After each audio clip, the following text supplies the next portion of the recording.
Nothing is impossible for one who is attentive. ଯେ ମନୋଯୋଗୀ ସେହି ବ୍ୟକ୍ତି ପାଇଁ କିଛି ବି ଅସମ୍ଭବ ନୁହେଁ। Efface the stamp of ego from the heart and let the love of the mother take its place. ହୃଦୟ ମଧ୍ୟରୁ ଅହମ୍ ଭାବର ଚିହ୍ନକୁ ସମ୍ପୂର୍ଣ୍ଣ ଭାବରେ ନିଶ୍ଚିହ୍ନ କର ଏବଂ ଦିବ୍ୟ ଜନନୀଙ୍କ ପ୍ରେମ ତାହାରି ସ୍ଥାନ ନେଉ ବା ତାହାର ସ୍ଥାନରେ ଦିବ୍ୟ ଜନନୀଙ୍କର ପ୍ରେମକୁ ପ୍ରତିଷ୍ଠା କର।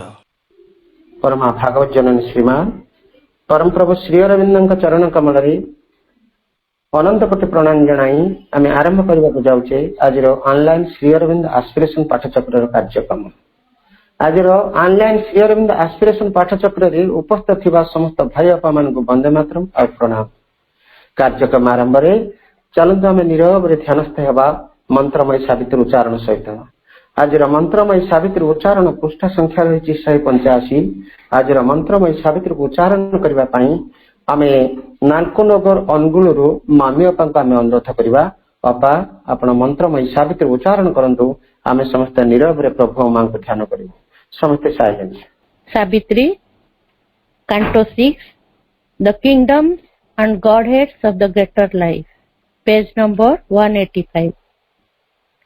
There is a knowledge in the heart of sleep, and nature comes to them as a conscious force. An ideal is their leader and their king, aspiring to the monarchy of the sun. They call in truth for their high government, hold her incarnate in their daily acts, and feel their thoughts with her inspired voice, and shape their lives into her breathing form, till in her sun gold Godhead they too share. Or to the truth of darkness they subscribe, whether for heaven or hell they must wage war. Warriors of good, they serve a shining cause, or are evil soldiers in the pay of sin. For evil and good an equal tenure keep, wherever knowledge is ignorance to it. All powers of life towards their Godhead tend, in the wideness and the daring of the air. Each builds its temple and expands its cult, and seen through there is a divinity. Affirming the beauty and splendor of her law, she claims life as her natural domain, assumes the world's throne or dons the papal robe. Her worshippers proclaim her sacred right. A red-tailed falsehood they revere, worship the shadow of a crooked god, admit the black idea that twists the brain, or lie with the harlot power that slays the soul. A mastering virtue statuesques the pose, or a titan passion goes to a proud unrest. At wisdom's altar they are kings and priests, or their life a sacrifice to an idol of power. Or beauty shines on them like a wandering star, too far to reach passionate they follow her light. In art and life they catch the all beautiful ray, and make the world their radiant treasure house. Even common figures are with marble robed. धन्यवाद बापा। एतबेले आमे मंत्रमयी सावित्री उच्चारण सहित निरବରେ प्रभु मांको ध्यान करुथिले। वर्तमान समय हेछि कार्यक्रम रे प्रभु मांकर पदार बिंदरे गोटे भक्ति नैवेद्य अर्पण करबा। आजिर कार्यक्रम रे माँ प्रभुଙ୍କ चरणार बिंदरे भक्ति नैवेद्य अर्पण करबा पई आमे ब्रह्मपुर गंजाम रो लक्ष्मी भाई का अनुरोध करूछु। लक्ष्मी भाई आपण गोटे भक्ति नैवेद्य प्रभु मां का चरणार बिंदरे अर्पण करना। लक्ष्मी भाई तुमी मोरो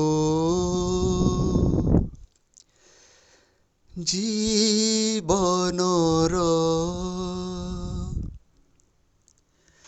ଦିବ୍ୟ କରୁଣା ପାରାବାର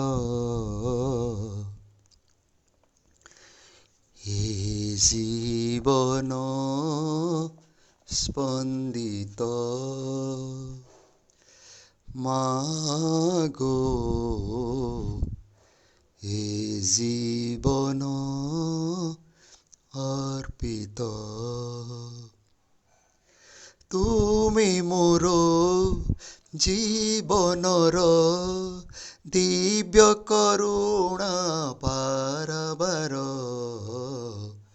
ए जीवन स्पंदित मागो ए जीवन अर्पित गगन सारा आलोक भरा तुम नयन प्रेम पसरा गगन सारा आलोक भरा तुम नयन प्रेम पसरा तुमरी कृपा दिए इशारा ए जीवन स्पंदित मागो ए जीवन अर्पित ए जीवन स्पंदित मागो ए जीवन अर्पित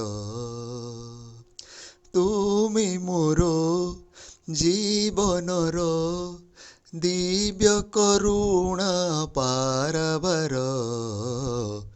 ए जीवन स्पंदित मागो ए जीवन अर्पित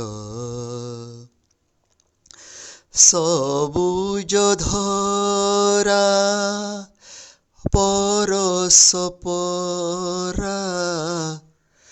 महक दिए दुनिया सारा सबुज धरा परस्परा महक दिए दुनिया सारा हृदय आसे विश्वास झरा ए जीवन स्पंदित मागो ए जीवन अर्पित ए जीवन स्पंदित मागो ए जीवन अर्पित तुमे मोर जीवनर दिव्य करुणा पाराबार ए जीवन स्पंदित मागो ए जीवन अर्पित ए जीवन अर्पित मागो ए जीवन अर्पित।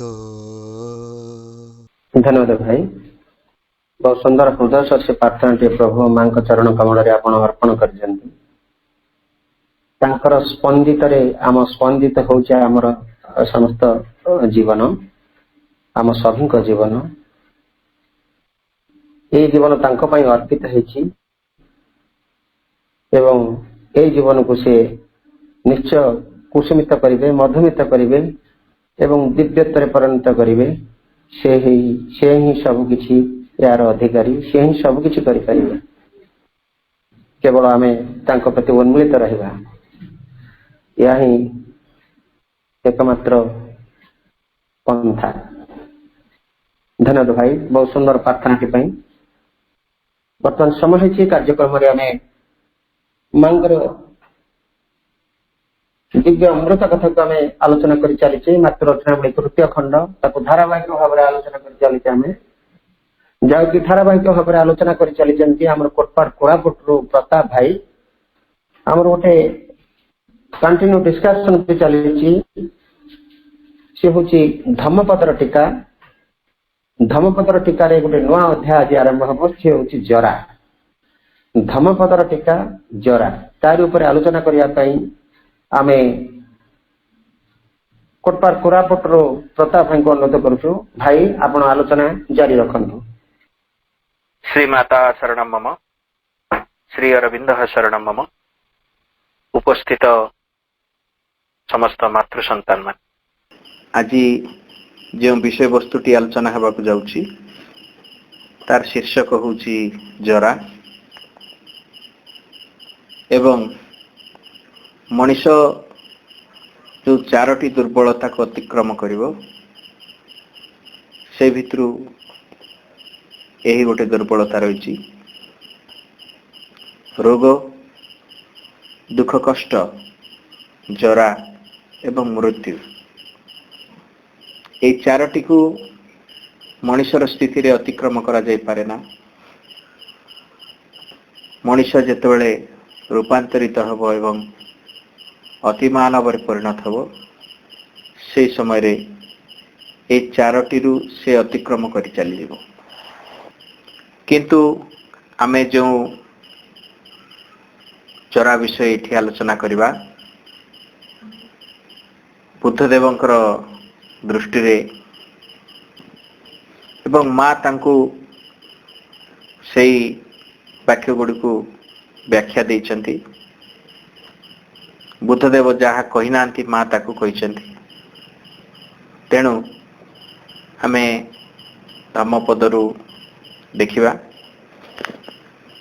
एही पृथ्वी जेतेबेले अनुक्षण खाली जलिबारे लागिछि, तेबे एही आनंद काहीकि?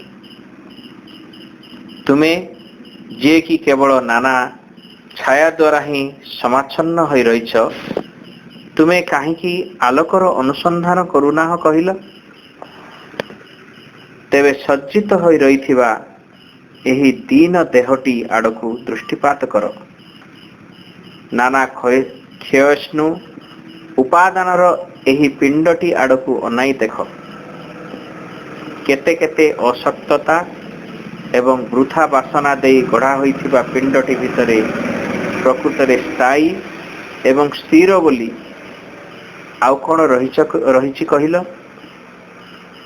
एही क्षणभंगुर शरीर नाना दुख भोग, नाना जर्जरता एवं विकारग्रस्ततार ही एक नीड़ होई रहिछि। कारण केवल सेही मृत्युरे ही जीवनर अंत होई जाउछि।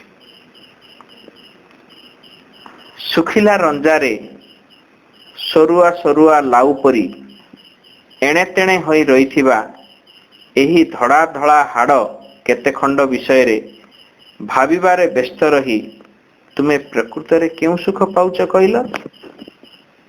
मांस और रक्तर आवरण तले हाड़ तियारी एही जेउ दुर्गटी रहिछि, सेथिरे केवल गर्भ, द्वेष, विलय एवं मृत्यु ही प्रतिष्ठित होई रहिछंती। राजा मानकर केते आडंबर सहित सजा होई रहिथिबा रथमान मध्य शेषकु पुरुणा और ददरा होई जाउछि। आमर ई शरीर विषय रे मध्य ठीक सेही कथा कहा जाई परिबो। एही शरीर मध्य बयस क्रमे पुरुणा और ददरा होई जिवो। मात्र यथार्थ धर्म विधान କେବେ ହେଲେ ପୁରୁଣା ହେବ ନାହିଁ ଏବଂ ତେଣୁ ଜଣେ ମୁନିଙ୍କ ହାତରୁ ତାହା ଆଉ ଜଣେ ମୁନିଙ୍କ ପାଖକୁ ହସ୍ତାନ୍ତର ବି ହୋଇପାରିବ। ଆମେ ଏସବୁ ବିଷୟରୁ ଯାହା ଆମେ ବୁଝିବାକୁ ଚେଷ୍ଟା କଲେ ଜରା ବିଷୟରେ, ଶେଷ ପଦରେ ଯାହା କହିଗଲେ, ରଜାମାନଙ୍କର ରଥ ଦଦରା ହେଇଯାଏ ସିନା, କିନ୍ତୁ ଯଥାର୍ଥ ଧର୍ମ ବିଧାନ କେବେ ମଧ୍ୟ ପୁରୁଣା ହୋଇଯାଏ ନାହିଁ। ଆମେ ଯଦି ଜୀବନରେ ଗୋଟେ ଉଦାହରଣ ନେବା, ମାଙ୍କର ଯେଉଁ ଲେଖା, ଶ୍ରୀ ଅରବିନ୍ଦଙ୍କର ଯେଉଁ ଲେଖା ଦୀର୍ଘ 100 ବର୍ଷ ପୁରୁଣା, କିନ୍ତୁ ବର୍ତ୍ତମାନର ବାସ୍ତବିକ ଜୀବନ ସହିତ ଏତେ ସେ ଘନିଷ୍ଠ ହେଇକି ରହିଛି ଯେ ସେ କେବେ ବି ପୁରୁଣା ହୁଏ ନାହିଁ।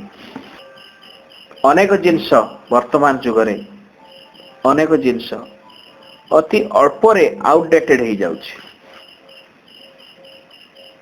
ଜୀବନରେ ଯେତେବେଳେ ପ୍ରଥମେ ଆମେ ମୋବାଇଲ ଫୋନ ଦେଖିଲୁ ଏବଂ ବର୍ତ୍ତମାନ ଯେଉଁ ଟଚ୍ ସ୍କ୍ରିନ୍ ମୋବାଇଲ ଫୋନ ଦେଖୁଛୁ,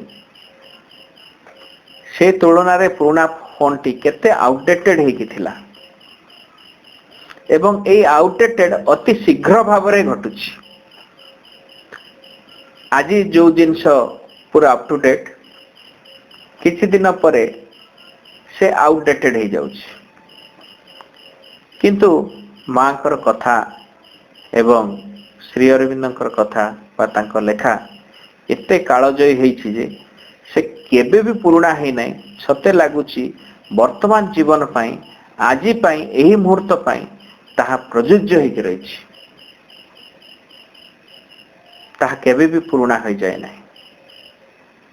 ବାକି ସବୁ ପୁରୁଣା ଯାହା ହେଇଯାଇପାରେ, ଯେମିତି ବୁଦ୍ଧଦେବ ଏଠି କହୁଛନ୍ତି, କାହିଁକି ଗର୍ବ କରୁଛ?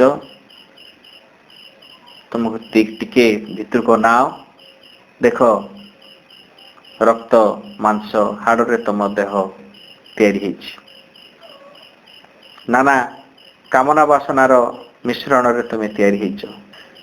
ଆଜି ଚକଚକ ଦେଖାଯାଉଛ, କିନ୍ତୁ କିଛି ବର୍ଷ ପରେ ପୁରା ଦଦରା ଦେଖାଯିବ, ବୃଦ୍ଧ ହେଇଯିବ, ସେଇ ଲାବଣ୍ୟତା ନଥିବ। କିନ୍ତୁ ସେଇ ଶରୀର ପାଇଁ ଆମେ କେତେ ଆସକ୍ତ ବା ତାକୁ ନେଇ ଆମେ କେତେ ଗର୍ବ ନ କରୁଛେ। ଆମେ ସମ୍ପୂର୍ଣ୍ଣ ତାଙ୍କ ପଦଗୁଡ଼ିକୁ ପଢ଼ିଯିବା, ତାପରେ ମାଙ୍କର ବ୍ୟାଖ୍ୟାଟିକୁ ଆଲୋଚନା କରିବା। ପରବର୍ତ୍ତୀ ପଦରେ କହୁଛନ୍ତି ବୁଦ୍ଧଦେବ, ଅଜ୍ଞାନ ଭିତରେ ବୁଡ଼ି ରହିଥିବା ବ୍ୟକ୍ତି ଠିକ୍ ଗୋଟିଏ ବଳଦ ପରି ବୁଢ଼ା ହେବାରେ ଲାଗିଥାଏ। ତାର ଦେହର ଓଜନ ବଢୁଥାଏ ସିନା, ମାତ୍ର ବୁଦ୍ଧିରେ ଆଦୌ କୌଣସି ବୃଦ୍ଧି ହେଉନଥାଏ।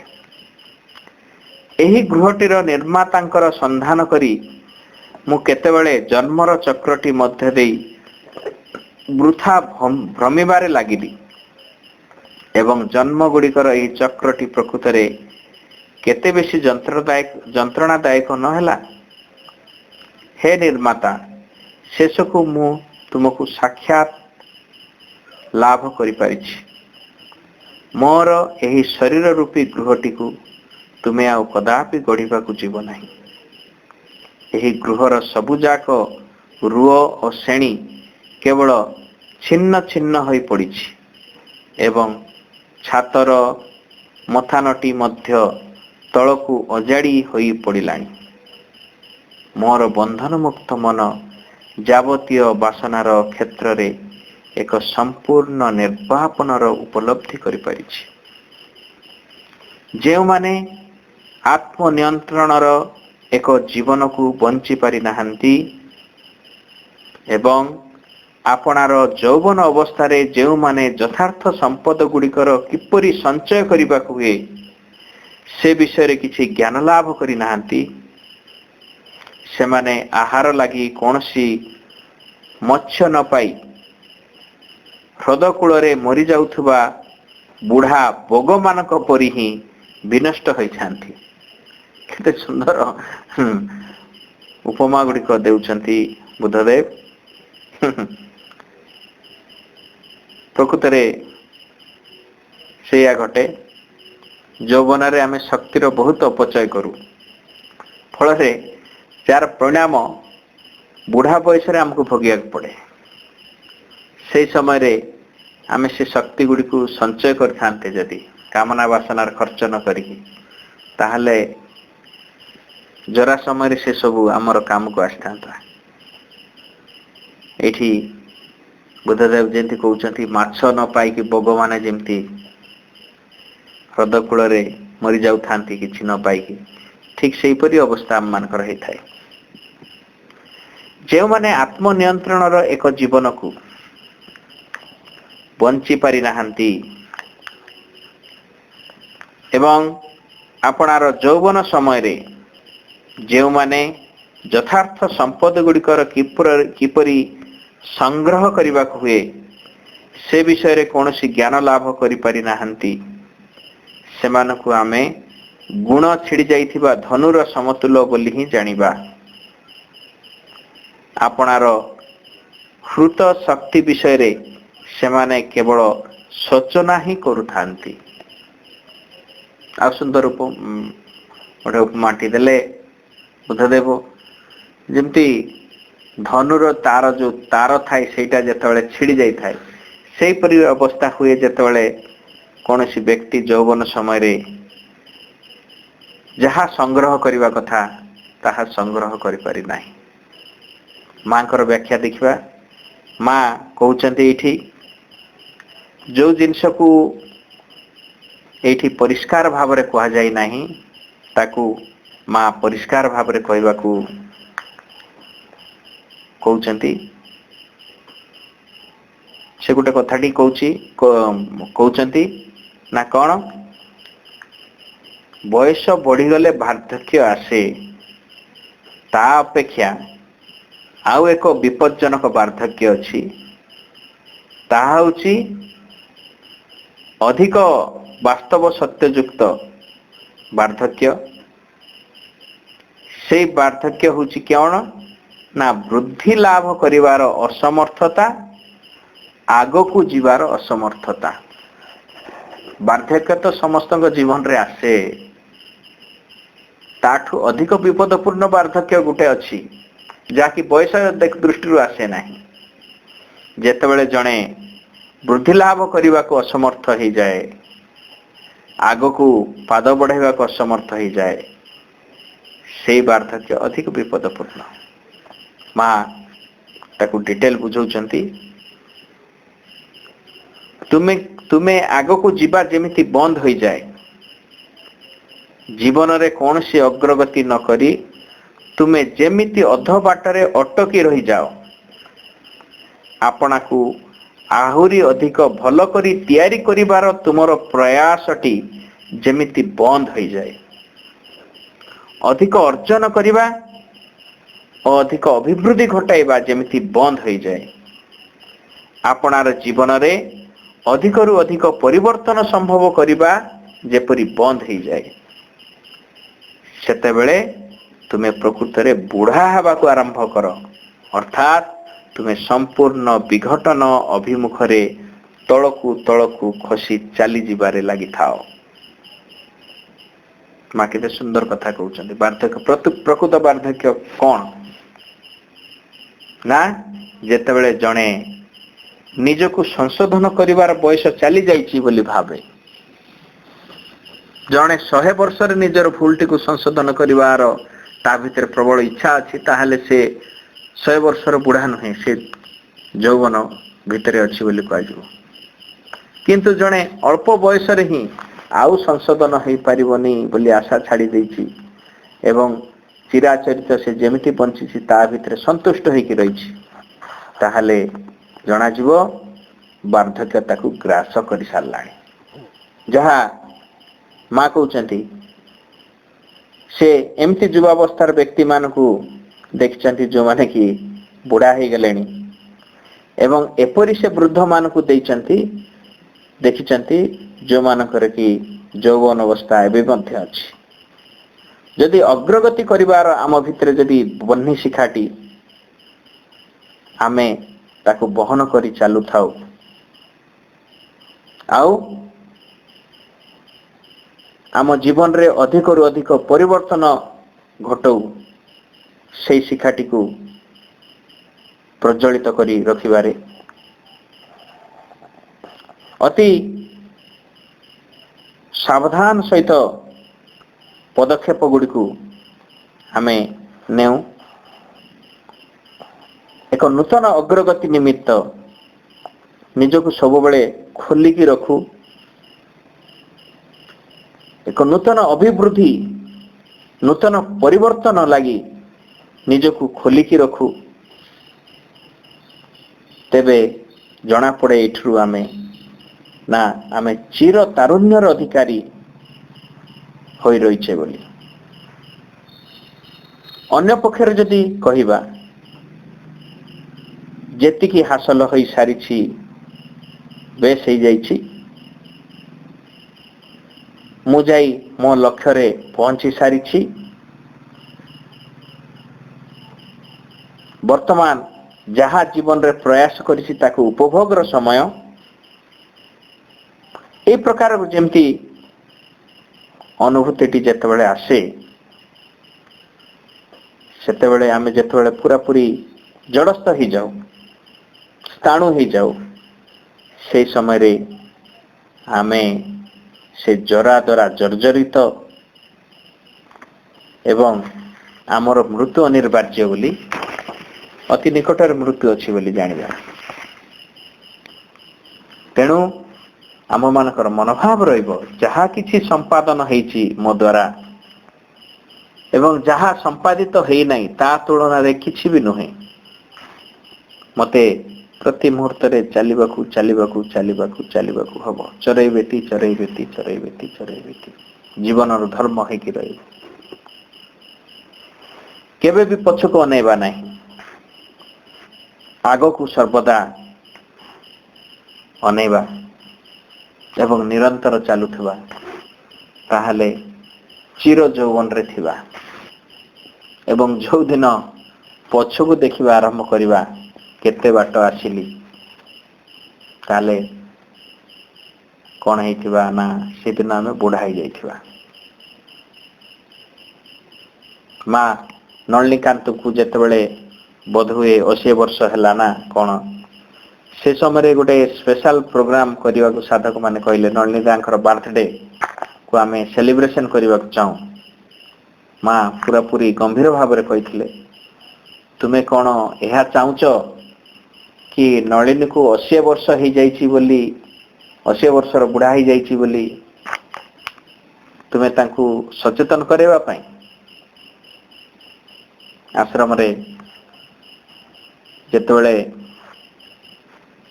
ବହୁତ ସାଧକ ସାଧିକା ଅଛନ୍ତି, ଆମମାନଙ୍କର ଆଶ୍ରମରେ ଆମେ ପରସ୍ପରକୁ ଭାଇ ଡକାଡକି ହଉ, ବୁଢ଼ା ଛୋଟ ପିଲା ବି ବୁଢ଼ାକୁ ଭାଇ ବୋଲି ଡାକେ ଏବଂ ବୁଢ଼ା ମାନେ ବି ଛୋଟ ଶିଶୁମାନଙ୍କୁ ଭାଇ ବୋଲି ଡାକନ୍ତି। ଏହି ସମୟରେ ଆଶ୍ରମରେ ଯିଏ ପ୍ଲେଗ୍ରାଉଣ୍ଡରେ ଅଛନ୍ତି ରାଜକୁମାର ଭାଇ, ଯେତେବେଳେ ପିଲାଙ୍କୁ ଧରିକି ଆମେ ଯାଉ, ସେ ସମୟରେ ତାଙ୍କୁ ସେ ଟିକେ ପ୍ଲେଗ୍ରାଉଣ୍ଡ ବୁଲେଇକି ଦେଖନ୍ତି। ସେ ସମୟରେ ଗୋଟେ ତାଙ୍କର ଅନୁଭୂତି ଟିକେ କହିଲେ, ଏଇଠି ଆଶ୍ରମରେ ସମସ୍ତେ ଆମେ ପରସ୍ପରକୁ ଭାଇ ଭାଇ ଡାକାଡାକି ହଉ। ଯେତେବେଳେ କିଏ ବାହାର ଆଗନ୍ତୁକ ଆମର ବାହ୍ୟ ରୂପକୁ ଦେଖିକି ଆମକୁ ଅଙ୍କଲ କି କ'ଣ ବୋଲି ଡାକିଦେଲା, ତାହେଲେ ବହୁତ ଆମକୁ ଖରାପ ଲାଗେ କି ସତେ କି ମୁଁ ବୁଢ଼ା ହେଇଗଲିଣି କି, ଏମିତି ଲାଗେ। ତ এইটা হচ্ছে ଆମର ଭିତରୁ ନ ଲାଗିବା କଥା। କିଏ ବି ବୃଦ୍ଧତ୍ୱକୁ ଭଲ ପାଆନ୍ତି ନାହିଁ ବା ଭଲ ପାଇବା ବି ଉଚିତ ନୁହେଁ। ଆମ ଭିତରେ ସେ ଜିନିଷ ଅଛି। ଆମେ କିଏ ମଧ୍ୟ ବୃଦ୍ଧତ୍ୱକୁ ଭଲ ପାଉନୁ।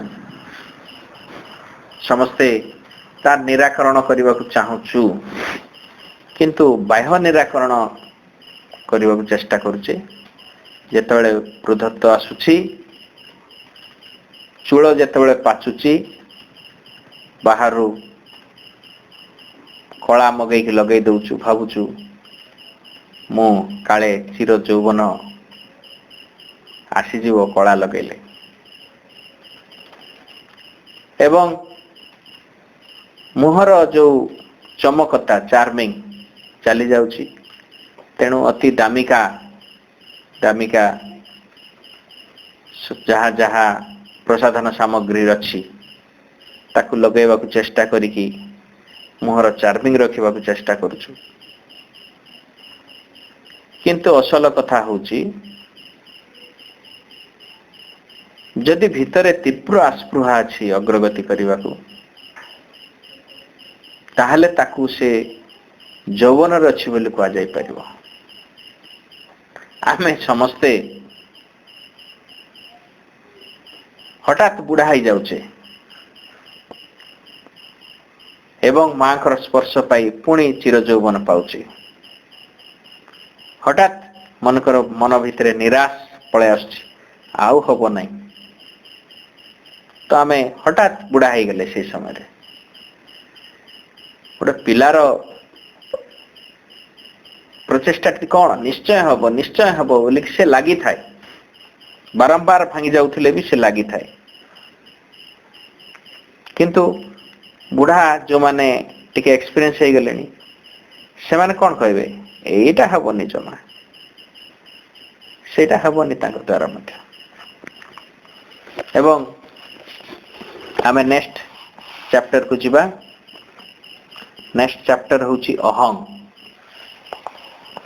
ସେଠି ବୁଦ୍ଧଦେବ କହୁଛନ୍ତି, ଯଦି କୌଣସି ବ୍ୟକ୍ତି ଆପଣାକୁ ଆପଣାର ପ୍ରିୟ ବୋଲି ଭାବୁଥାଏ, ତେବେ ନିଜ ଉପରେ ତାର ଉତ୍ତମ ପହରା ରହିଥିବା ଉଚିତ। ଆପଣା ଜୀବନର 3 ଅବସ୍ଥା, ଯୌବନ, ପ୍ରୌଢ଼ାବସ୍ଥା ଏବଂ ବାର୍ଦ୍ଧକ୍ୟରୁ ଗୋଟିକର ମଧ୍ୟ ଦେଇ ଜଣେ ମୁନିକୁ ଆପଣା ଉପରେ ପହରା ଦେବାକୁ ପଡ଼ିବ।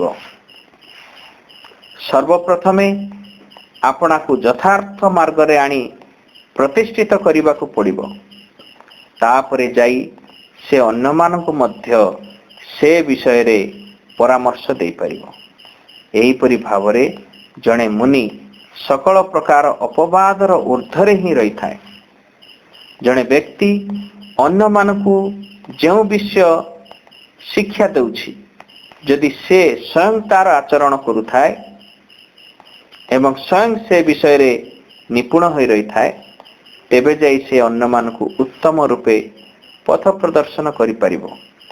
କାରଣ ପ୍ରକୃତ କଥା କହିବାକୁ ଗଲେ ନିଜ ଉପରେ ପୂର୍ଣ୍ଣ ନିୟନ୍ତ୍ରଣ ସମ୍ଭବ କରିବା ହେଉଛି ଭାରି କଷ୍ଟକର।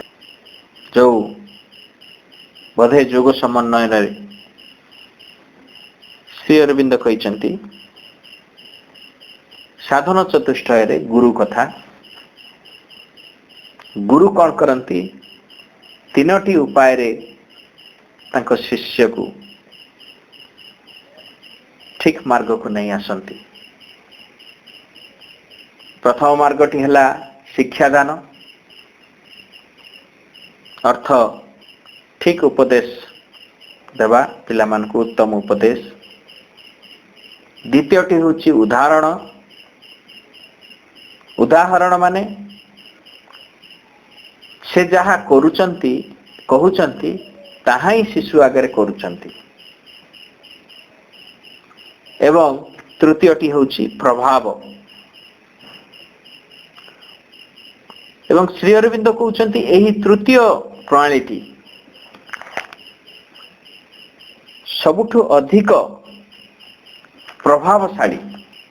ଫର ଏକ୍ଜାମ୍ପଲ ଯଦି ଆମେ ନେବା, ମୁଁ ଯାହା ଅନ୍ୟମାନଙ୍କୁ ଉପଦେଶ ଦେଉଥିବି, ସେ ଉପଦେଶ ଅପେକ୍ଷା ମୁଁ ଯାହା କରୁଥିବି ତାହାର ପ୍ରଭାବ ବେଶୀ ପଡ଼େ।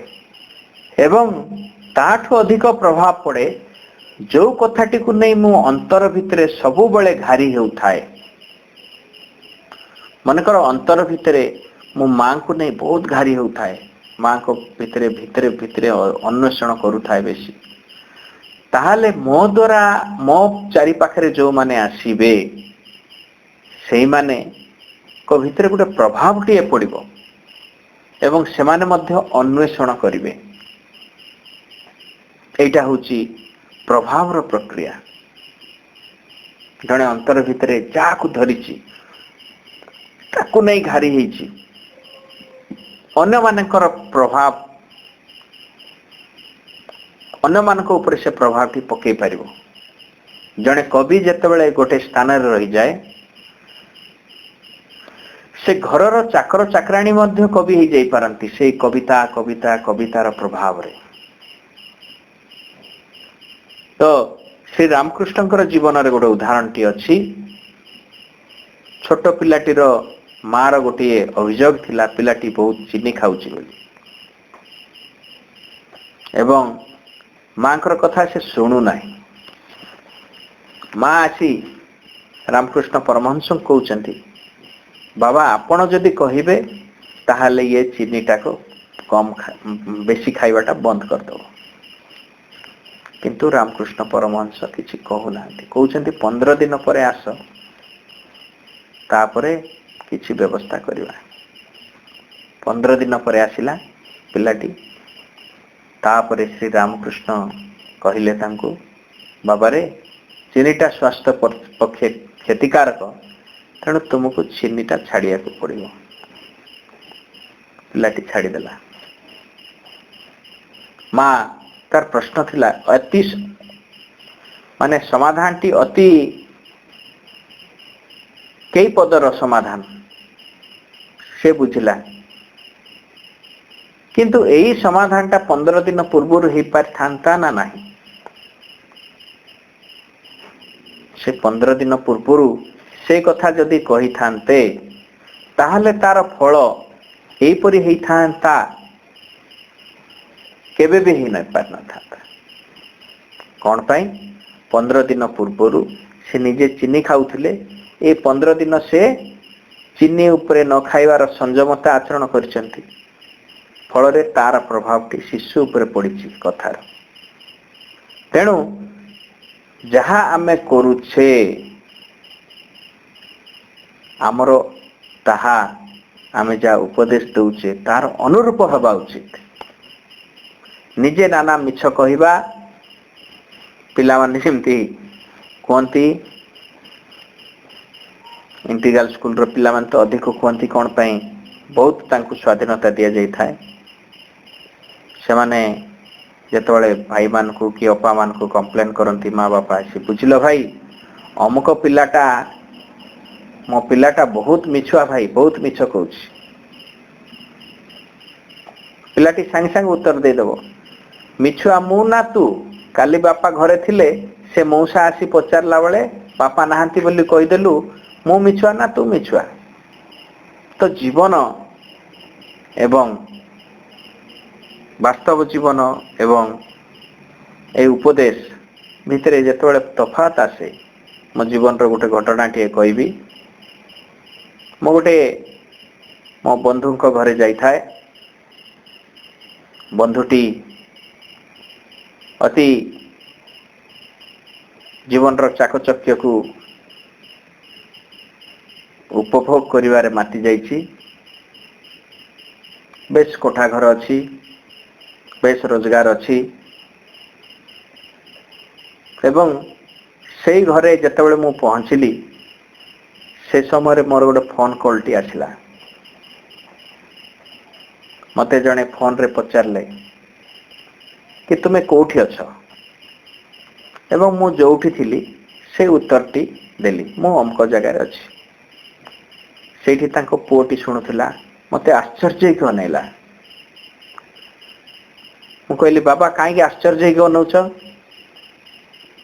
ସେ କହିଲେ, ଆପଣ ଯୋଉଠି ଅଛନ୍ତି ସେଇଠି ଅଛନ୍ତି, ଠିକ କଥା କହିଦେଲେ।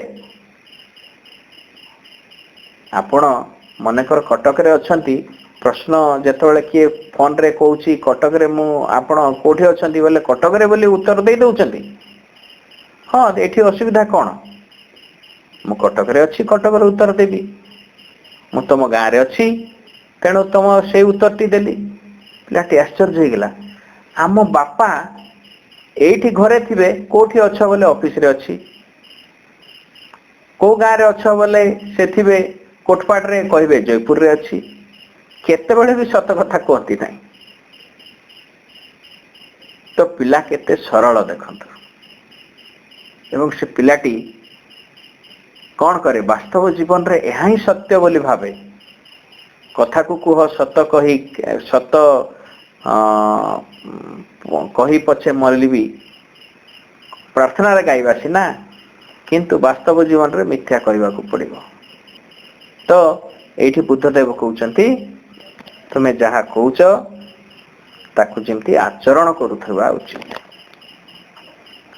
ପ୍ରକୃତ କଥା କହିବାକୁ ଗଲେ ତୁମେ ନିଜେ ହିଁ ନିଜର ମାଲିକ, ନିୟନ୍ତ୍ରଣ କର୍ତ୍ତା।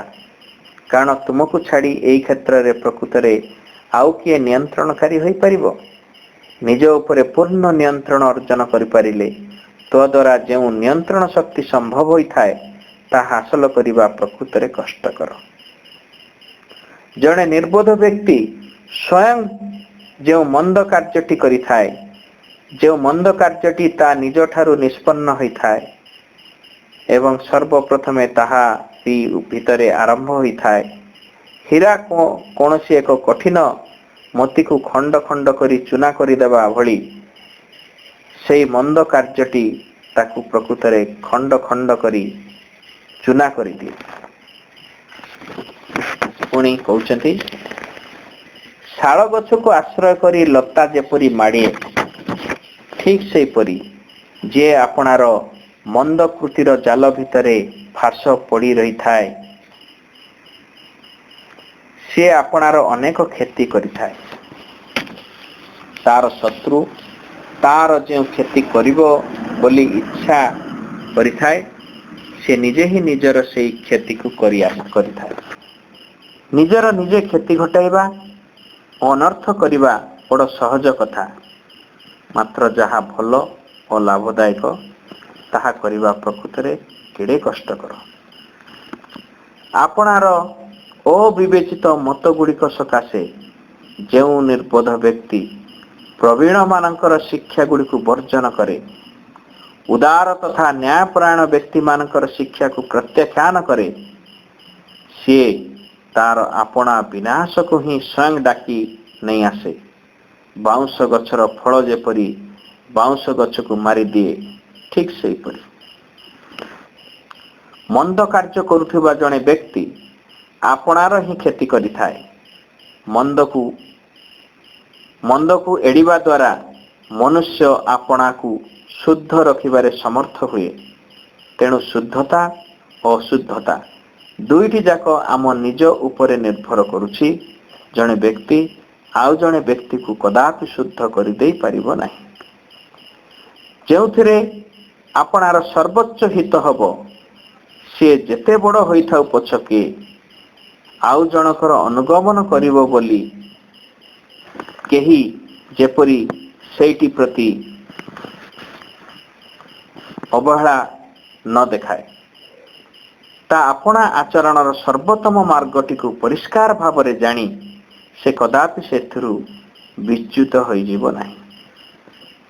ତେଣୁ ମା ଏଇଠି ଯେଉଁ ଟପିକଟି ଅଛି ଅହଂ, ସେ ଅହଂ ଉପରେ ମା ଏଇଠି ବୁଝେଇବାକୁ ଯାଇଛନ୍ତି। ତେଣୁ ମା ଏଇଠି କହୁଛନ୍ତି, ଅହଙ୍କାରକୁ ସଂଶୋଧନ କରିପାରିବା ହେଉଛି ଅପେକ୍ଷାକୃତ ସହଜ, କିନ୍ତୁ ଅହଂ ମୁକ୍ତ ହେବା ବହୁତ କଠିନ। ଜଣଙ୍କ ଭିତରେ ଅହଙ୍କାର ଆସୁଛି, ତାକୁ କଣ୍ଟ୍ରୋଲ କରାଯାଇପାରିବ। ତେଣୁ ମା ପ୍ରଥମେ କହୁଛନ୍ତି, ଅହଙ୍କାର ମାନେ ଆମେ କ'ଣ ବୁଝୁଛେ? ମା କହୁଛନ୍ତି, ଯେତେବେଳେ କୌଣସି ବ୍ୟକ୍ତି ଗୋଟେ ମାଙ୍କର ଭାଷାରେ ଯଦି ଜଣେ ବ୍ୟକ୍ତି ସେଇ କଥାଟିକୁ ପ୍ରକୃତରେ ଇଚ୍ଛା କରୁଥାଏ ଏବଂ ତାହା କରିବା ଲାଗି ଦୃଢ଼ ସଂକଳ୍ପ ହୋଇଥାଏ, ତେବେ ତାହାକୁ ଭାରି ସହଜରେ ଆବିଷ୍କାର କରିପାରିବ ଓ ଭାରି ସହଜରେ ତାର ସଂଶୋଧନ ବି କରାଯାଇପାରିବ। ମାତ୍ର ଅହଙ୍ଗର ପତ୍ତା ପାଇବା ଅପେକ୍ଷାକୃତ ଅଧିକ କଷ୍ଟକର, କାରଣ ଅହଂ କହିଲେ ଯେ ପ୍ରକୃତରେ କ'ଣ ବୁଝାଏ ତାହା ହୃଦୟଙ୍ଗମ କରିପାରିବାକୁ ହେଲେ ବସ୍ତୁତଃ ତା ଭିତରୁ ପୂର୍ବରୁ ହିଁ ଆପଣାକୁ ବାହାର କରି ଆଣିବାକୁ ପଡ଼ିଥାଏ। ସମସ୍ତେ ଭାବୁଥାନ୍ତି ମୁଁ ଅହଂ ଶୂନ୍ୟ, କିନ୍ତୁ ଅହଂ ଯିଏ ଭାବୁଛି ମୁଁ ଅହଂ ଶୂନ୍ୟ, ତାହା ମାନେ ସେ ଅହଂ ଭିତରେ ପଡ଼ିଯାଇଛି। ଛୋଟ ହସ କଥାରେ ଆମକୁ ମନେ ପଡ଼ିବ,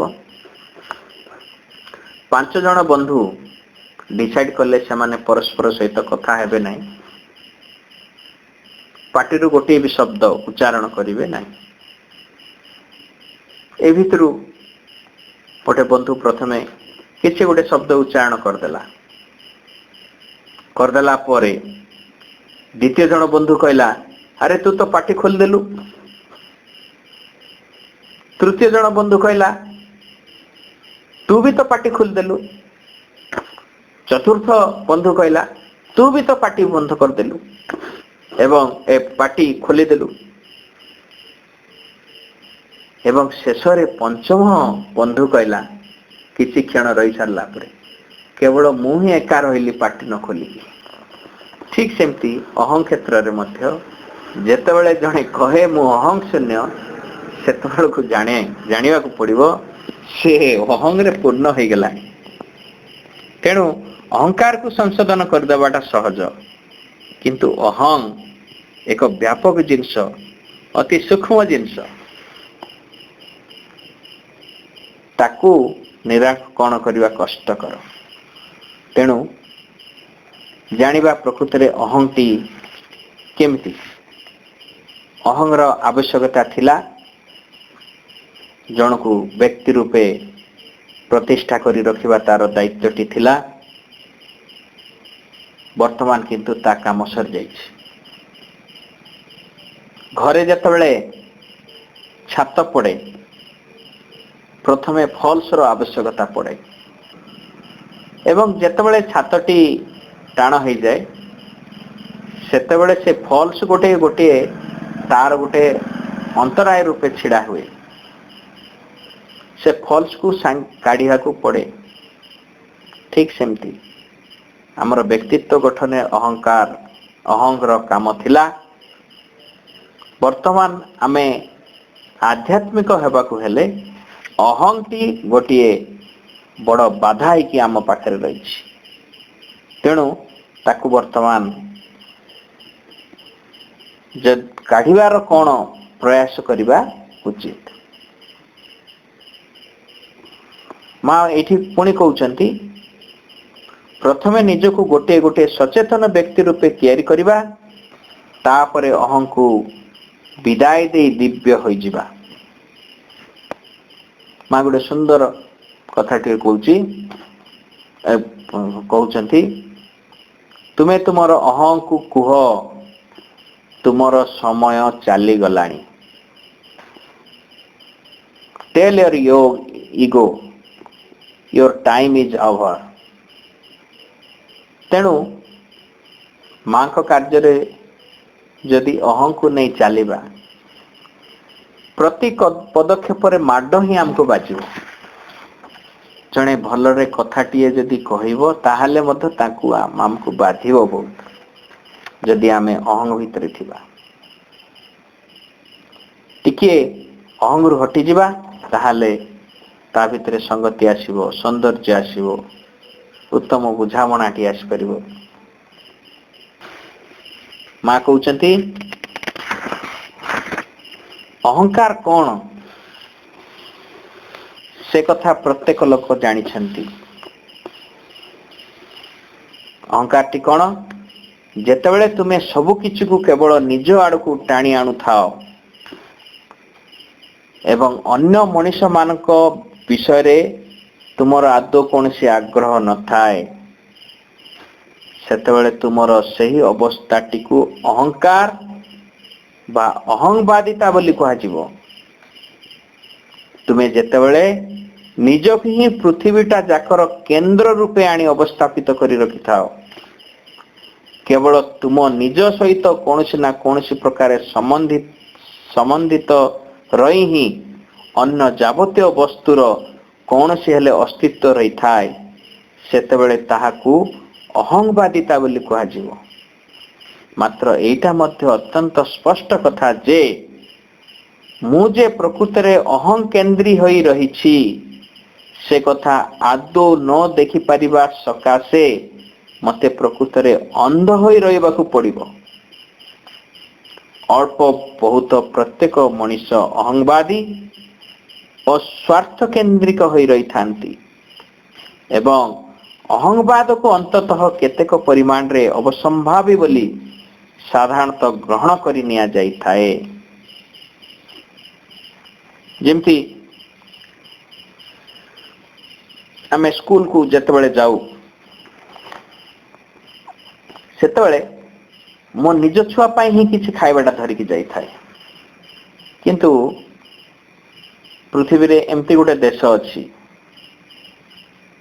जो देश रे शिशु माननकु व्यक्तिगत संपत्ति भाव में निया जाए नहीं।